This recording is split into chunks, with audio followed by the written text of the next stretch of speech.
Anda selalu bahagia dan positif thinking ya. Nah, terkait itu saya kali ini beruntung bersama Bung Adrian. Nah, beliau adalah dosen sekaligus penggiat dunia bisnis ya. Nah, gimana Kang Adrian? Kegiatan sehari-hari ngapain Kang? Kalau kegiatan saya sih lumayan cukup padat gitu. Cuman yang menjadi fokus utama saya adalah selain sebagai seorang pendidik yaitu pengajar di STIA Bagastasi, saya juga ada beberapa bisnis. Di antaranya bisnis online yang telah saya tekunin dari tahun 2012 sampai dengan sekarang, Pak. Oke, artinya ini pelaku usaha digital juga ya. Betul, Nah, betul. kaitannya dengan topik kali ini kan pasca pandemi ini terjadi 25% kenaikan di total transaksi ya. Betul. Artinya ada perubahan surging consumer transition ya dari dari pembelian yang manual ke pembelian digital. Nah, tapi Betul.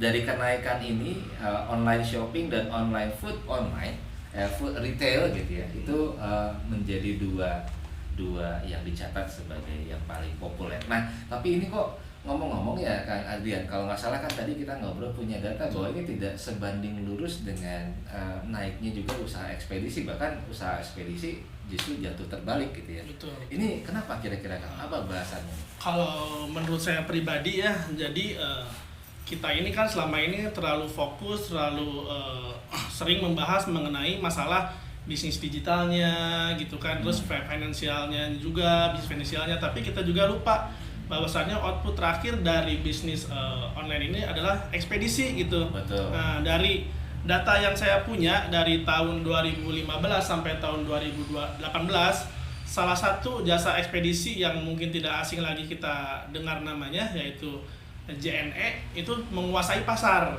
dari 2015 sampai tahun 2018. Tapi di tahun 2019 sampai sekarang itu menurun gitu kan. Kalau misalkan berbicara masalah pandemi ya semua usaha pasti menurun gitu kan di 2019 gitu kan. Cuman yang menjadi titik baliknya ini yang agak sedikit rancu ini karena di 2019 ini kan walaupun usaha sedang kacau-kacaunya itu terdampak ekonomi karena Covid, tapi dunia online itu semakin meningkat sebetulnya gitu kan, karena orang-orang tidak bisa berbelanja ke mall gitu kan, terus orang-orang juga sudah sekolah di rumah, belajar di rumah, dan kerja di rumah, dan ada pun kebiasaan-kebiasaan baru yang orang-orang lakukan, misalkan dengan berbelanja online karena lebih aman gitu kan di masa sekarang. Tapi kenapa nih ada satu fenomena yang mungkin agak aneh gitu kan, dengan jasa ekspedisi sebesar itu gitu bisa tenggelam di tahun 2019 bahkan ya, artinya kan seharusnya justru ikut ini ya, ikut terkena imbas blessingnya gitu ya. Betul Prof. Seharusnya kan berbanding terbalik ya, karena berbanding lurus ya, karena pemesanan tinggi ya harusnya juga dari jasa ekspedisinya mengalami peningkatan juga gitu. Nah, dari sisi sekaligus penggiat bisnis seperti Kang Adrian, apa nih yang terjadi? Apakah kemudian masing-masing startup taruhlah begitu ya, itu punya jasa ekspedisi sendiri gitu ya? Ya, kalau menurut saya pribadi ya, kalau menurut asumsi saya bahwasannya dari JNE ini kurang melakukan kerjasama antara e-commerce gitu. Nah, jadi seperti contoh kecilnya dari Bukalapak, dia sudah bekerja sama dengan Si Cepat dan juga sudah bekerja sama dengan JNT dengan memberikan program 30% dari Si Cepatnya itu gitu kan. Kalau misalkan contohnya itu, dan kalau misalkan dari Tokopedia contohnya dia sudah menggait Gojek dan Grab gitu. Nah, Nah, ini menarik nih, artinya kan bahwa ekspedisi besar justru yang terimbas ya. Betul. Berarti data bahwa yang 40% atau hanya 40% UMKM yang merasakan imbas pandemi, berarti betul ya, justru yang besar-besar yang terkena dampak. Nah, mungkin ini menarik dilihat dari fenomena bahwa ini kecerdasan jaringan belum terbentuk oleh mereka ya. Jadi seperti yang Kang Adrian katakan bahwa mereka mungkin belum membangun network intelligence ya, sehingga kemudian secara market malah jadi tersingkir ya, yang tadinya malah usaha besar. Lanjutkan. Jadi selain mereka nggak membentuk kemitraan gitu ya, apalagi permasalahan? Nah, kalau menurut saya pribadi sih, jadi dari marketplace dari e-commerce-nya sendiri itu sudah membuat jasa ekspedisi sendiri seperti Shopee. Mereka itu membuat Shopee Express seperti Lazada. Ada juga jasa kirimnya sendiri gitu kan. Jadi untuk kedepannya mungkin ya kalau forecasting dari saya itu, peramalan dari saya, untuk kedepannya mungkin ekspedisi-ekspedisi besar itu akan tumbang juga karena menurut data juga kan pembelanjaan pertama itu dikuasai oleh Tokopedia di Indonesia, yang kedua ini oleh Shopee gitu. Nah dari Shopee ini mereka sudah membuat ekspedisi sendiri yang bernamakan Shopee Express gitu kan.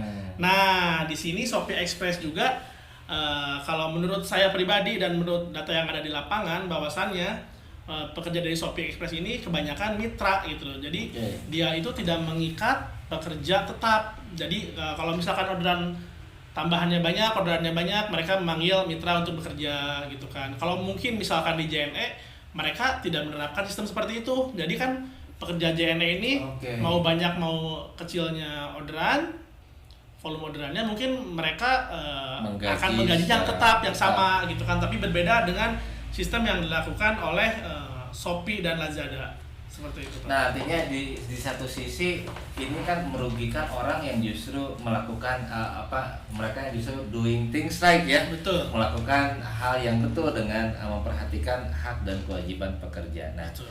Jadi artinya secara regulasi ini kita harus serukan pada Kemnaker nih ya. Betul. Kementerian Tenaga Kerja nih bagaimana mengenai ini kan seharusnya omnibus ini kan yang baru ya. Betul. Ada casual permanen gitu kan, ada tenaga casual part time, bahkan ada juga tenaga yang memang meskipun kerjanya secara casual tapi tetap punya hak tax, punya hak kesehatan dan lain sebagainya. Betul.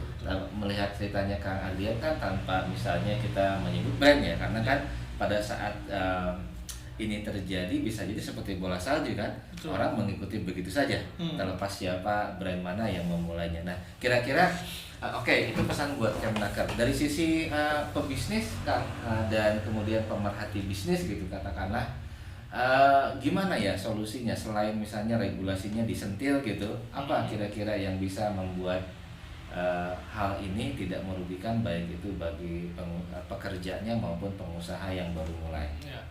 Kalau menurut saya pribadi kan banyak sekarang mitra-mitra yang berkedok gitu kan. Jadi harusnya itu kita bisa dalam jangka waktu tertentu bisa terikat dalam jadi pekerja. Misalkan kalau sudah mengikuti beberapa bulan jadi mitra, harusnya sih diangkat jadi pekerja gitu kan.